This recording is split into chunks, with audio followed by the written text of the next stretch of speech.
السلام عليكم. السلام عليكم أينما كنتم وأينما تواجدتم. النهارده طبعا النادي الأهلي أكون أو لا أكون.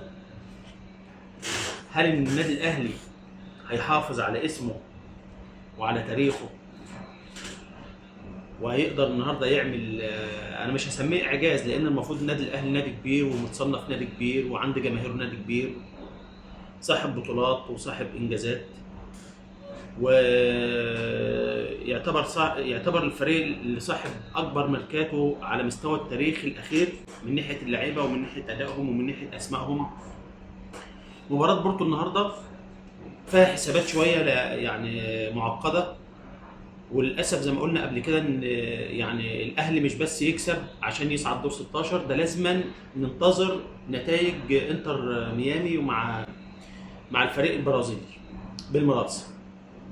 انا مش عارف جوزيه ريبيرو اللي هو المدير الفني بتاع النادي الاهلي، هل ان هو هيبدا برضه يعمل نفس التخريف اللي كان عامله الماتش اللي فات ولا هيخلي كل حاجه. طبعا حتى النهارده الاهلي غايب من عنده 4 لعيبه مؤثرين جدا، بدايه بامام عاشور، وبعد كده ياسر ابراهيم ومروان عطيه الايقاف واحمد حسن كوكا الاصابه. ولكن الاهلي طبعا عنده في كل مركز لاعب واثنين وثلاثه. الموضوع بس مش محتاج تاليف عشان بس النادي الاهلي يلعب او النادي الاهلي يبان شكله فعلا كويس. انت اعمل اللي عليك، حط اللعيبه في مراكزها، بلاش تغير، بلاش تلعب احمد بيكهام باك رايت وتلعب محمد هاني وينج رايت. يعني محمد هاني المفروض اصلا باك رايت، ما هوش سادد في الباك رايت، ما اروحش انا اطلعه واحتاج منه حاجات هجوميه. وزيزو شتته في نص الملعب، مش عارف بيلعب فين او الكلام ده.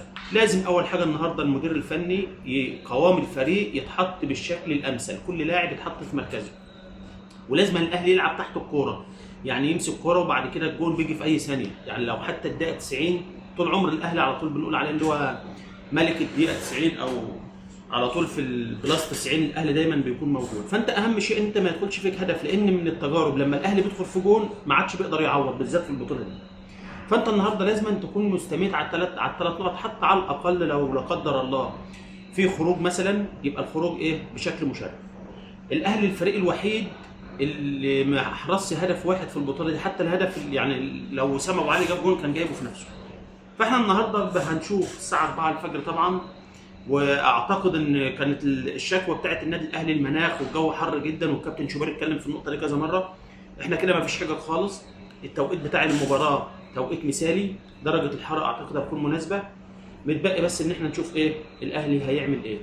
طبعا انا كزملكاوي مش هقول لكم ان انا بتمنى فوز النادي الاهلي، ولكن انا على الاقل عاوز ان هم يكذبوا الكلام اللي احمد حسام ميدو قال ان لاعيبه النادي الاهلي لا تمتلك اساسيات كره القدم، من استلام، من تسلم، من تحرك، من تمريرات. على الاقل عاوزين نشوف شكل يليق باسم النادي الاهلي كفريق ممثل للرياضه المصريه. تحياتي.